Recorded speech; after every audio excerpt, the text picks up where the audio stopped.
It was May 25, 1982, Argentina's Revolution Day, and the 53rd day of a war that should never have been fought. The South Atlantic was quiet that morning, deceptively calm. Yet beneath the cold gray clouds, two fleets hunted each other across thousands of miles of ocean, one fighting to reclaim what it believed was rightfully theirs, the other defending distant islands under the Union Jack. What unfolded that day would become one of the most daring air attacks in modern history, when four aging Argentine A-4 Skyhawks took on the Royal Navy's missile destroyers, and won. By late May 1982, the Falklands War, or as the Argentines called it, La Guerra de las Malvinas, had reached a deadly rhythm. For weeks, the British task force had pressed steadily southward, retaking islands, airfields, and morale. Their aircraft carriers, HMS Hermes and Invincible, launched Harrier jets day and night. But Argentina's pilots were relentless. Flying outdated jets with minimal electronic support, they risked everything to strike British ships supplying the landings at San Carlos. For Argentina, May 25th was not just another day, it was a sacred one. Revolution Day, the birth of the nation's independence from Spain. For the Argentine Air Force, Fuerza Aérea Argentina, that symbolism burned deeply. Their commanders wanted to mark it with a decisive blow, a gesture that would echo across Buenos Aires and through history.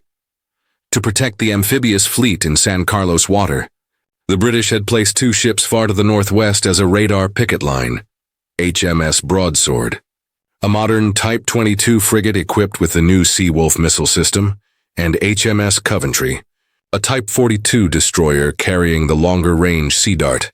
The pairing was designed for teamwork. Coventry's Sea Dart could strike high-altitude attackers before they neared the fleet. Broadsword's Seawolf would handle low-flying threats.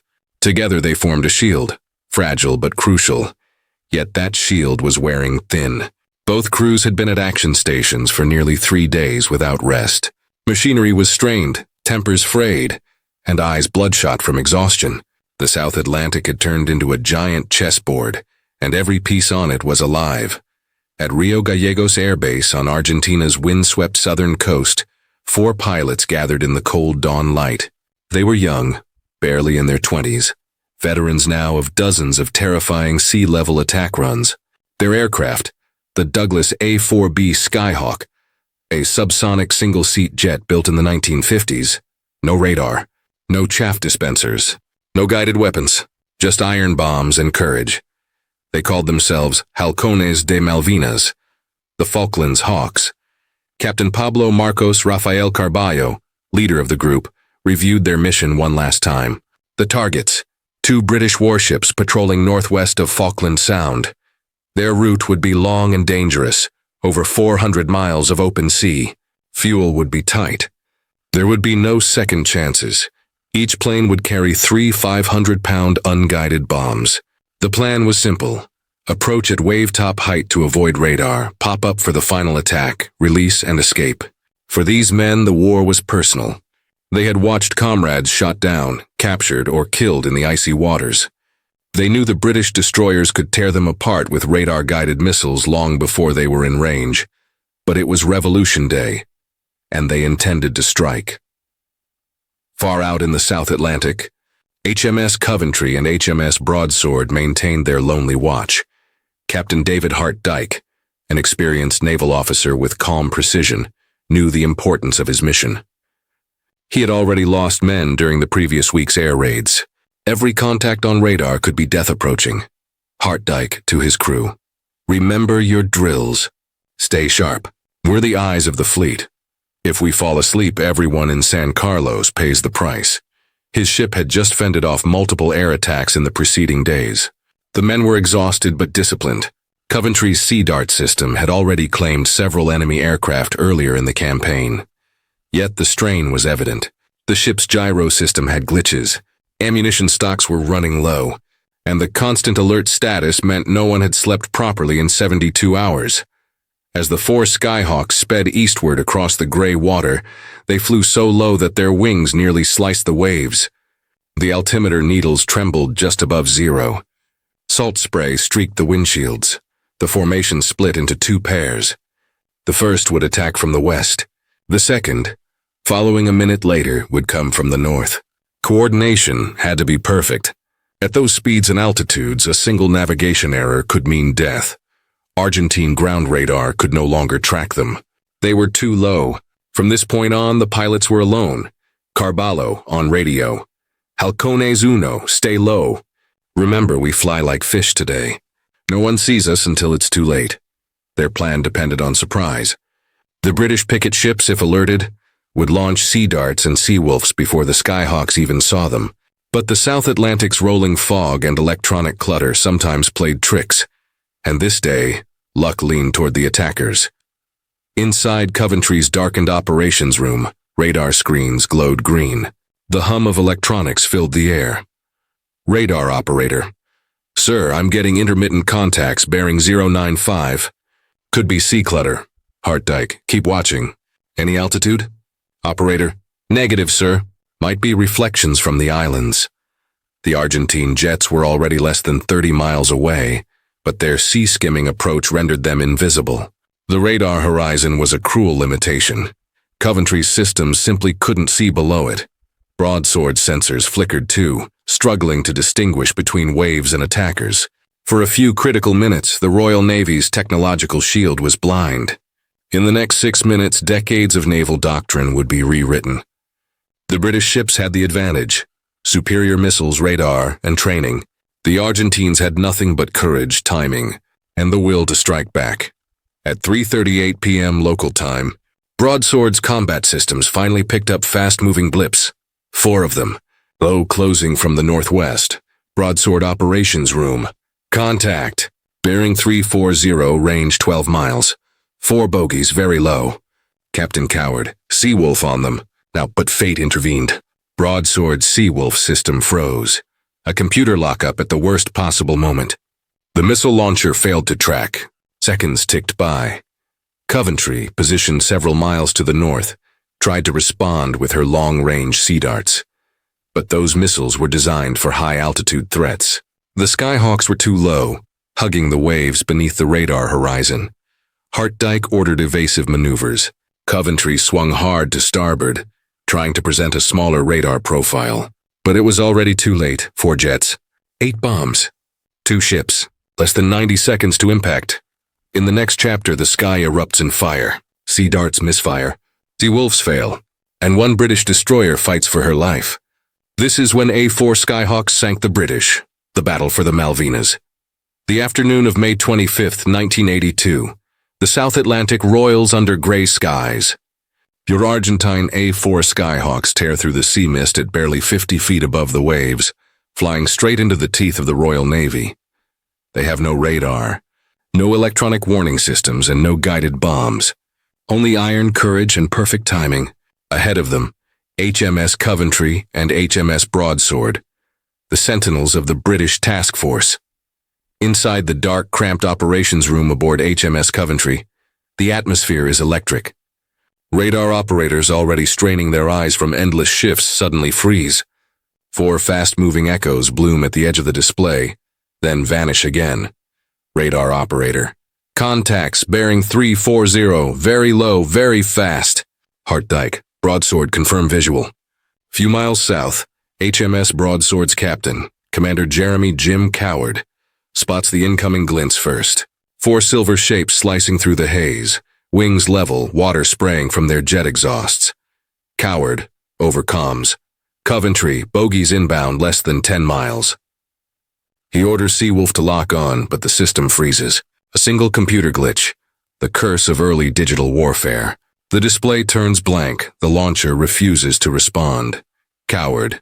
Seawolf jammed, trying to reset. Seconds matter. Coventry, relying on her longer-range Sea Dart missiles, cannot engage targets flying below the radar horizon. The destroyer is blind until the enemy crests the waves. At less than 7 miles, the Skyhawks pop over a low swell, now visible. Gunners on Coventry's decks open fire with 20mm Oerlikons and 40mm Bofors. Tracers stitch the air, bouncing off the sea in orange sparks. The British ship roars to life. Guns thunder, men shout, the air smells of cordite and salt. But the Skyhawks keep coming. Undeterred, unwavering, they have trained for this exact run 100 times over Patagonia's coastline. Captain Pablo Carballo leads the first pair, call sign Trueno, Thunder. They dive to 30 feet, throttles wide open. Carballo's altimeter needle quivers at the edge of redline. Carballo, radio translated. Halcones uno, hold formation.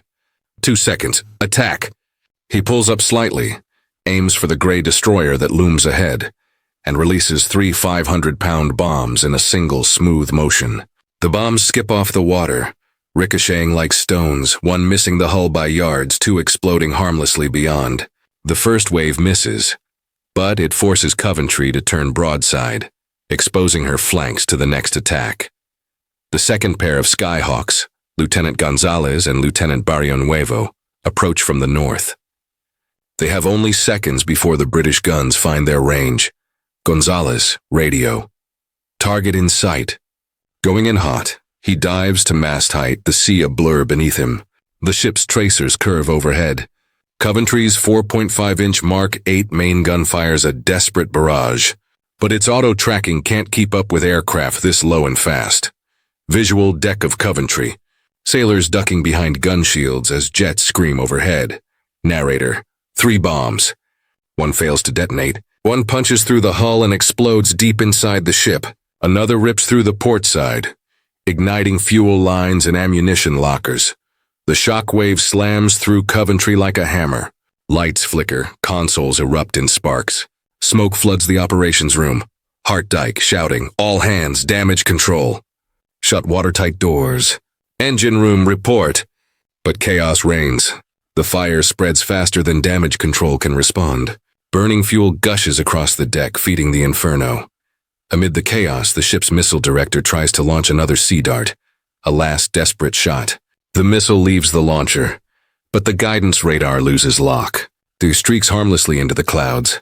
Technology failed, bravery did not. Gunners on the port side keep firing manually, even as flames lick at their boots. One petty officer drags an injured sailor clear of the blast zone. Survivor interview. Voice recreation. You couldn't hear a thing. Just this deep roar, metal twisting, men yelling. We thought the ship would split in 2 right then. The Skyhawks pull away, climbing into the clouds. In just 90 seconds, the attack is over. The destroyer drifts, mortally wounded. Hartdyke orders the crew to abandon ship. Flames leap 60 feet high. The deck tilts sharply. Seawater rushes through ruptured compartments. Hartdyke, get the wounded topside. Launch life rafts. Men scramble through smoke and debris. Some leap directly into the freezing ocean. Others help comrades who can't swim, wrapping arms around shoulders as they plunge into the dark water. Sound. Alarms fade, replaced by crackling fire and the hiss of seawater flooding compartments. Narrator somber. Within 20 minutes, HMS Coventry rolled onto her side and slipped beneath the waves, stern rising, then vanishing into the gray. 19 sailors perish. Nearly 30 are wounded. More than 250 are rescued by broadswords, boats, and Sea King helicopters. Hundreds of miles away, the 4 Argentine pilots cross the coast, low on fuel, hearts pounding. As they land at Rio Gallegos, ground crews cheer wildly. Narrator. They had defied radar, missiles, and the might of the Royal Navy. In Buenos Aires, they were hailed as heroes. For them, Revolution Day had been redeemed in fire. Carballo steps down from his cockpit, exhausted. He later writes in Halcones de Malvinas, "We felt no joy in the killing, only relief in surviving." The sea had taken friends from both sides that day. On a Royal Navy supply ship that evening, survivors from Coventry huddle under blankets. Captain Hartdyke, shaken and burned, watches as the South Atlantic swallows the last bubbles from his ship. He later tells the Board of Inquiry, "We fought until we could no longer fight. My men did their duty. The enemy did theirs, with extraordinary bravery. The inquiry would find no negligence, only the limitations of human endurance and 1980s technology." HMS Coventry's loss was a wound to the British task force. Yet, astonishingly, the attack changed little in the grand course of the war. The landings continued. The islands would soon fall back under British control, but for those who lived it, the memory never faded. Music and slow orchestral strings rise. Overlay archival photos. Narrator. War is not glory. It is the sound of men trapped in steel corridors, the smell of burning fuel, and the silence that follows. The attack on HMS Coventry remains one of the most studied naval air engagements of the 20th century, a moment when outdated aircraft triumphed over cutting-edge defenses. Military academies still teach it as a case study in low-level strike tactics and the human factor in combat systems. The Skyhawks' courage was undeniable. So too was the discipline and sacrifice of Coventry's crew. Each side fought for their homeland, and both paid in blood. Years later, divers locate Coventry's wreck, lying on her port side in 300 feet of water. The hull is broken but recognizable, a silent tomb. The Royal Navy declares the site a war grave, protected under British law. Every year, survivors gather at memorials in Portsmouth and Buenos Aires alike. Two nations divided by history, united by the sea. On that cold afternoon in May 1982, 4 Skyhawks changed naval warfare forever. They proved that courage, precision, and faith could pierce even the strongest shield. The British destroyer HMS Coventry sank in 20 minutes, but her story endures, etched into the waves of the South Atlantic, whispered through the jet trails of every pilot who risks everything for duty. This was the day fire raced across the deck, and heroes were born on both sides. HMS Coventry was gone. 20 minutes after the Skyhawks struck, the proud Type 42 destroyer lay on her side beneath the South Atlantic. The battle was over, but the war inside those who survived had only begun. The ocean that day was barely 39 degrees Fahrenheit. The men in the water clung to anything that floated. Rafts, wreckage, each other. Hypothermia set in within minutes. Survivor voice recreation. You couldn't feel your hands. Then you couldn't feel anything.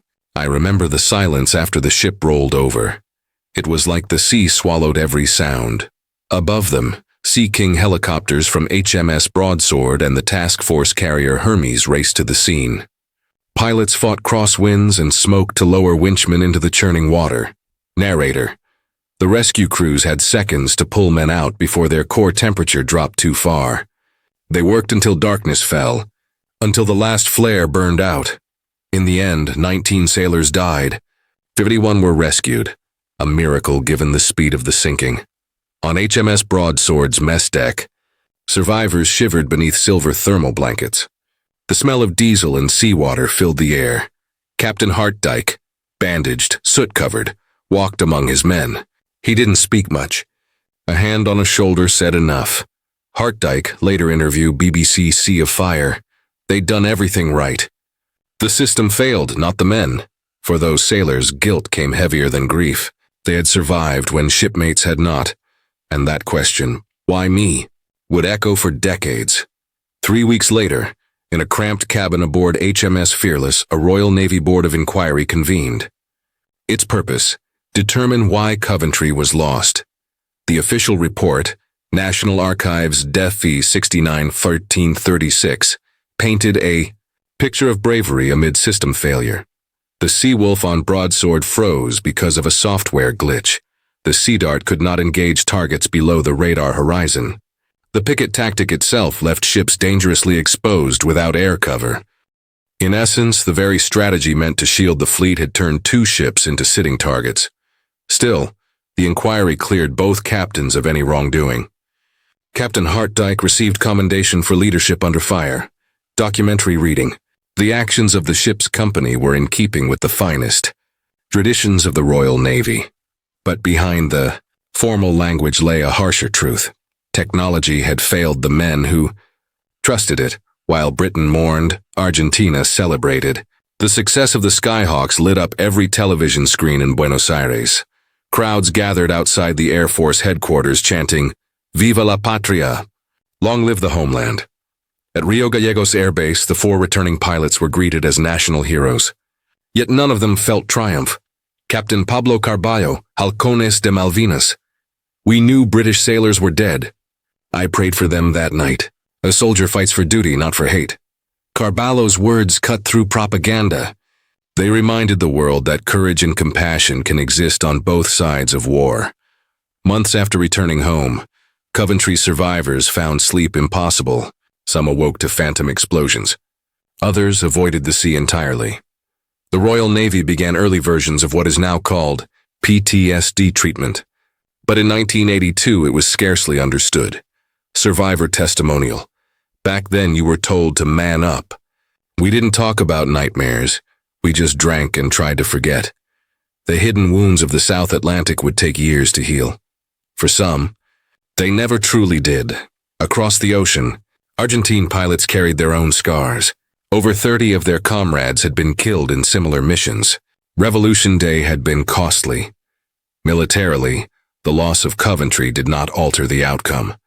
British troops still secured beachheads at San Carlos, and by June 14th, the Argentine garrison at Port Stanley surrendered. But lessons learned would reshape modern naval warfare. The vulnerability of surface ships without airborne radar, the need for integrated close-in defense, leading to the Phalanx CIWS, improved command and control, software to prevent Seawolf-type lockups. The sacrifice of those aboard Coventry changed the Royal Navy's doctrine forever. Every destroyer built since carries the echo of that day. In 1984, Royal Navy divers aboard survey ship HMS Herald located Coventry's resting place. The destroyer lay upside down in depths of about 300 feet, her hull ruptured but intact. They found the Sea Dart launcher still trained toward the horizon, as if standing guard even in death. Artifacts, helm wheels, badges, a single teacup, were recovered and sent to the Royal Navy Museum. The wreck was later designated a war grave, off limits to treasure hunters. Survivors visited by submersible footage years later. Some wept, others saluted.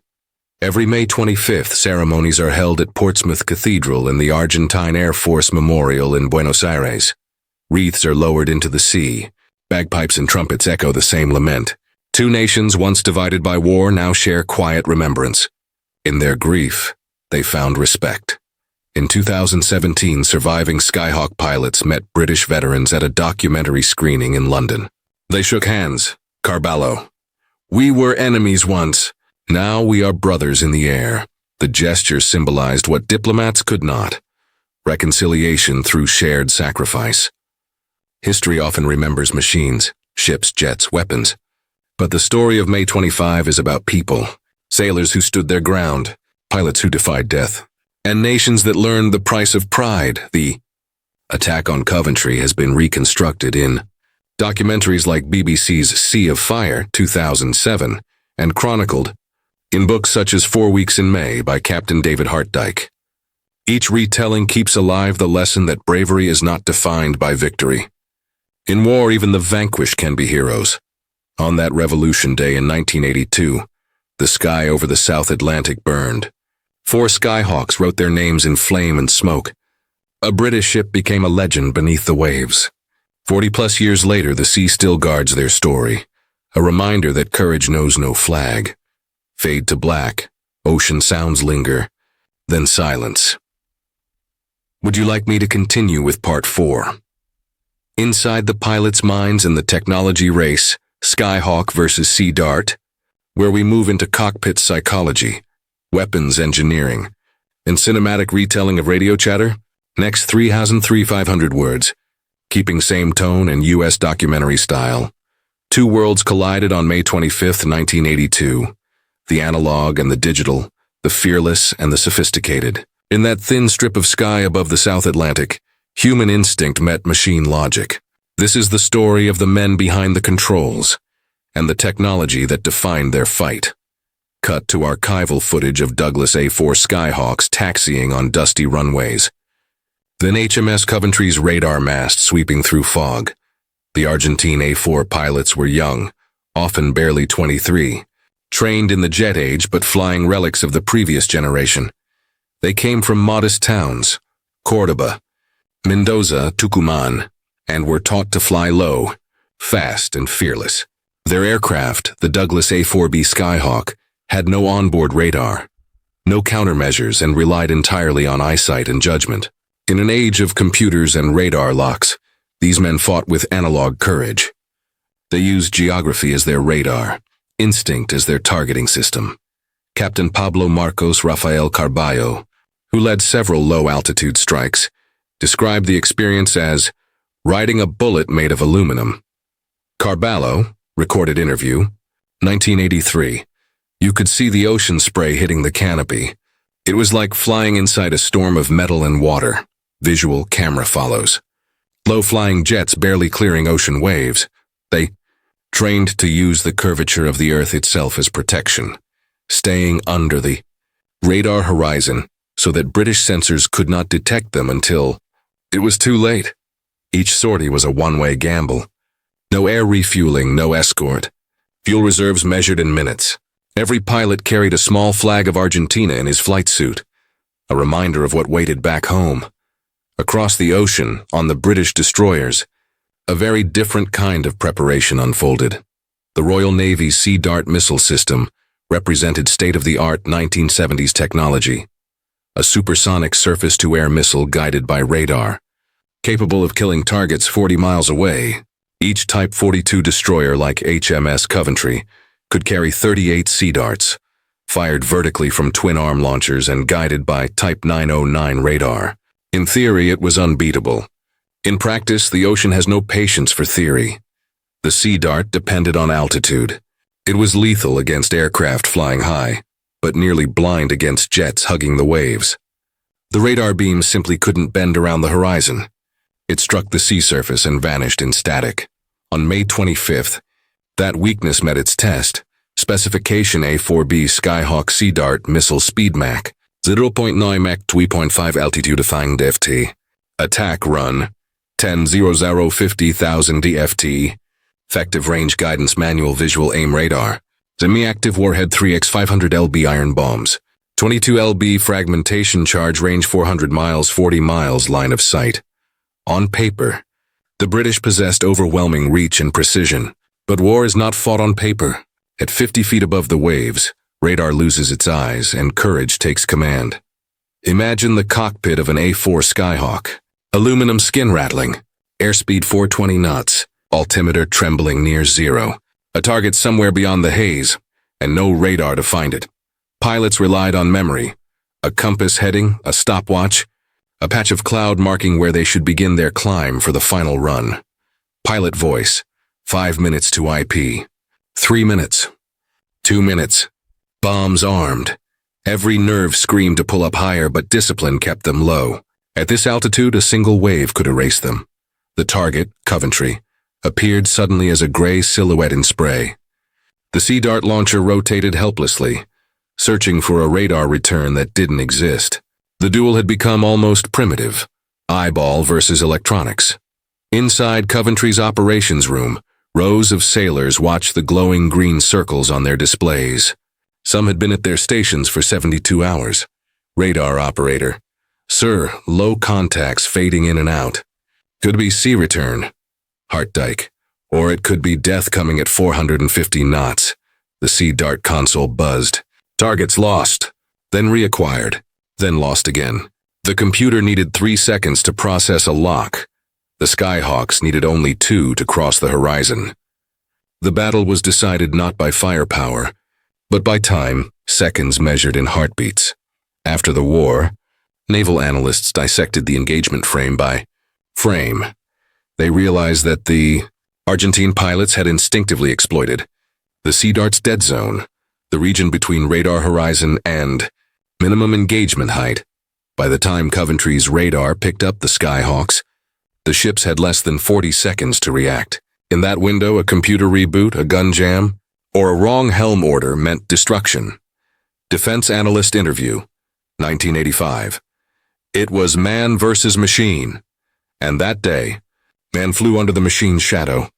The British quickly began testing close-in weapons systems, CIWS, like the American Phalanx Gatling gun, capable of detecting and destroying sea-skimming aircraft automatically. Future destroyers would carry 360-degree radar coverage and multi-layered defenses. Courage in combat is rarely loud. It lives in moments, in the breath you hold when your missile fails, in the silence before you dive. Psychologists later studied the Skyhawk missions to understand stress-induced narrowing, how extreme focus lets the brain ignore fear.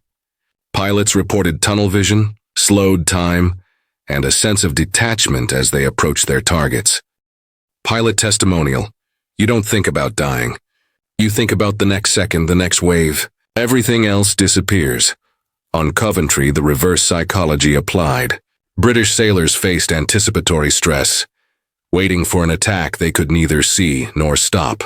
That combination of vigilance and helplessness would later become a case study in naval training manuals worldwide. The Falklands War was the last major conflict fought entirely without satellite guidance or network defense.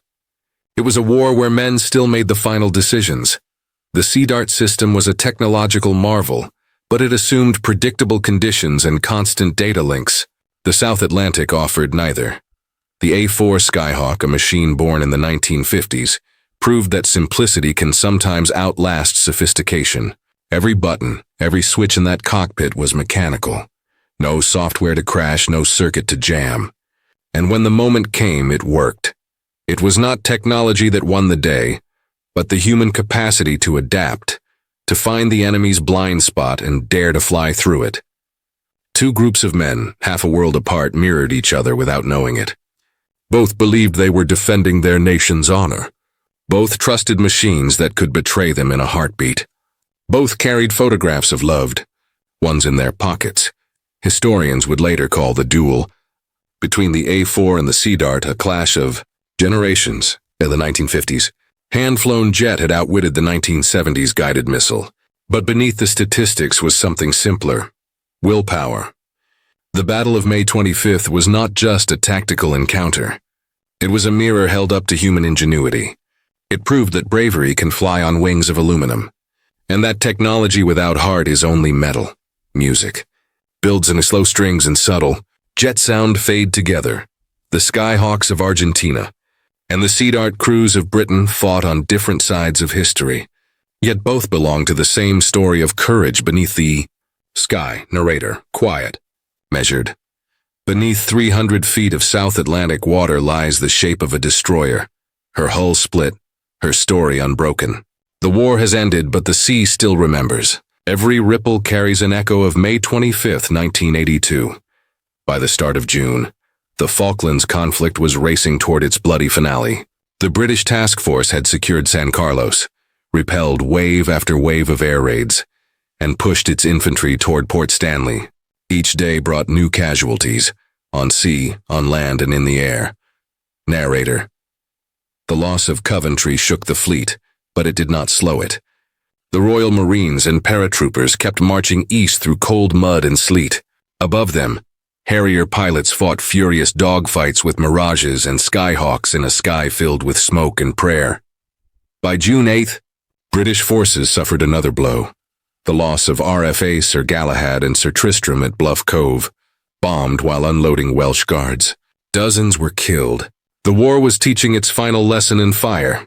On June 14, 1982, after 10 weeks of combat, Argentine Commander General Mario Menendez radioed a simple message to London and Buenos Aires alike. The hostilities have ceased. Port Stanley fell. The Union Jack rose once more over Government House. The war that had begun with a surprise invasion ended with a quiet surrender. In 10 weeks, 649 Argentines and 255 Britons had died. Many never recovered from the sea. For Britain, victory revived national confidence after years of economic struggle. For Argentina, defeat brought the collapse of its military junta and the return of democracy. The Malvinas War was short, but its echo still shapes the souls of both nations. 2 years after the war, Royal Navy hydrographers aboard HMS Herald swept the northwest approaches of the Falklands. Their sonar picked up a long, clean shape. HMS Coventry, lying on her port side in deep water. Her Sea Dart launcher still pointed skyward, as if ready to fire one last salvo. The bridge was crushed, the nameplate still readable. On her deck lay a pair of boots, untouched since the day she died. Video from Royal Navy divers showed cables drifting like seaweed, and a Union Jack fused to steel by rust. The ship was declared a war grave, protected by British law. Every year, survivors ask the same question. Not whether she should be raised, but how she should be remembered. In 1990, 8 years after the war, Captain Carballo and 2 of his fellow Skyhawk pilots visited the Falklands under a Veterans Reconciliation Program. They stood at the shore looking toward where Coventry had sunk. Carballo: "We came as soldiers then. We return as men." They placed a wreath in the water, the ribbons bearing both flags. It was a moment of quiet truth. War is not between men, but between governments. Courage belongs to all who serve. That same year, British veterans sent letters to Argentine families of fallen pilots. Words of respect and condolence translated into Spanish. The exchange broke decades of silence. Every war leaves behind 2 legacies: emotional and technological. After the Falklands, the Royal Navy upgraded its air defense systems with layered protection. Type 1022 radar replacing older search sets, automatic close-in weapons like Phalanx CIWS, new tactics using AWACS and fighter patrols for forward radar cover. Argentina II modernized, replacing aging A-4Bs with Super Etendards and Mirage III fighters. Though economic sanctions limited maintenance, but both sides learned the same truth: that technology without training and coordination can fail in the moment that matters most. Naval historian Dr. Peter Goodwin: "Coventry proved that no system is invincible. Only discipline and human judgment win the day." Decades later, veterans from both nations still write to one another. Some attend shared memorials. Others speak in schools, teaching younger generations that courage has no accent. For the Argentine pilots, the sound of a jet engine still carries the weight of memory. For Coventry sailors, the smell of salt and diesel still returns in dreams. Families of the fallen visit the Portsmouth Memorial Wall, where each name is engraved in bronze. One plaque reads, "They gave their today for our tomorrow." Every generation retells the Battle of May 25 in its own language, as a story of valor, of innovation, of tragedy. In films and documentaries, Sea of Fire, 4 Weeks in May, and others, the camera always returns to the moment when 4 jets break through the clouds and a gray destroyer turns to meet them. It is the essence of war compressed into seconds: youth, fear, and the thin line between duty and death. The Falklands became a benchmark for naval aviation strategy and for human courage under fire. Cadets at Britannia Royal Naval College still study Coventry's last maneuvers. Argentine air cadets still recite the names of Carballo's squadron as heroes of the nation. Different uniforms, same lesson: that bravery is not the absence of fear, it is the mastery of it. Today, fish swim through Coventry's corridors. Coral grows on gun mounts. The sea has turned a weapon of war into a reef of peace. Marine biologists call it a living memorial, a habitat, where life thrives around the bones of battle. Divers, who descend to the wreck, often describe a strange silence, not fear, but reverence. They leave small flags, rosaries, sometimes letters sealed in plastic. The sea never forgets. It records everything: the whisper of a jet, the last call of a ship's captain, the heartbeat of a nation. 40 years have passed since Revolution Day became a day of fire. The generation who fought there is gray now, their stories fading into history. But for those who stood on the decks or flew through the spray, the battle never truly ended. They fought not for glory, but for duty. And when the guns fell silent, they left behind something stronger than victory: remembrance. The A-4 Skyhawks and the Sea Dart destroyer, 2 symbols of different eras, met in a moment that will never fade. The South Atlantic still whispers their names in the wind, dedicated to all who served in the Falklands Malvinas War, 1982.